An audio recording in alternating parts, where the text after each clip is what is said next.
Gérer son diabète pendant le mois de Ramadan, l'astuce santé, c'est avec vous Sylvie Dédéo, bonjour. Maudine Lawani, bonjour. Bonjour à tous et bienvenue sur votre rubrique Astuces santé.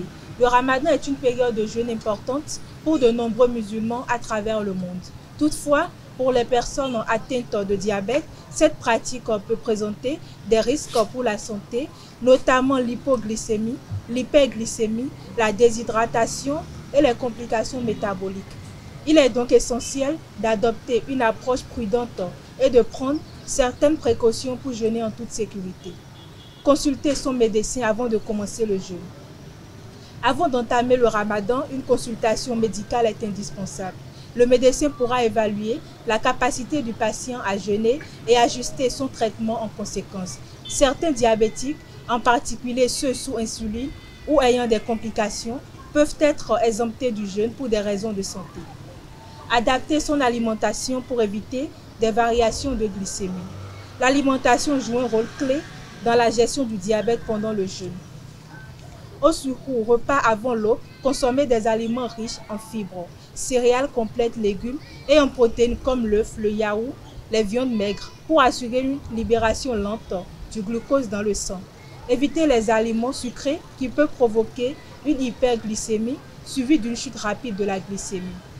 Au iftar, rupture du jeûne, commencer par une source de sucre naturel comme des dattes, suivi d'un repas équilibré avec des légumes, des protéines maigres et des glucides complexes.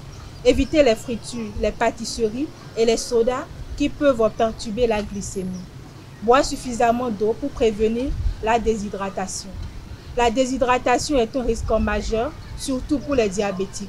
Il est conseillé de boire entre 1,5 et 2 litres d'eau entre l'iftar et le souhour et d'éviter les boissons sucrées ou caféinées qui favorisent la perte d'eau.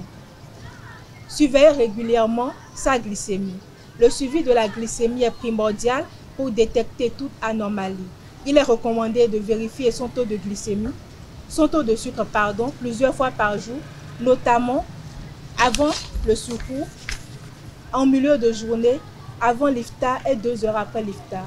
Si une hypoglycémie, faiblesse, sueur, vertige ou une hyperglycémie, soif intense, fatigue, maux de tête survient, il est impératif d'interrompre le jeûne et de se réhydrater immédiatement. Éviter les efforts physiques intenses. Pendant le Ramadan, les diabétiques doivent éviter les activités physiques intenses, surtout avant l'iftar, pour ne pas provoquer une hypoglycémie. Une activité légère comme la marche après le repas peut être bénéfique pour stabiliser la glycémie. Jeûner avec un diabète nécessite une préparation rigoureuse et un suivi médical adapté.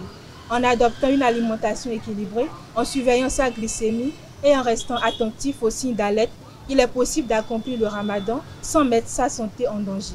Toutefois, si le jeûne présente un risque trop élevé, il est préférable de suivre les recommandations médicales et d'opter pour des alternatives spirituelles. C'est tout pour l'astuce santé de ce matin. Merci à vous Sylvie Dédéo pour l'astuce santé de ce matin.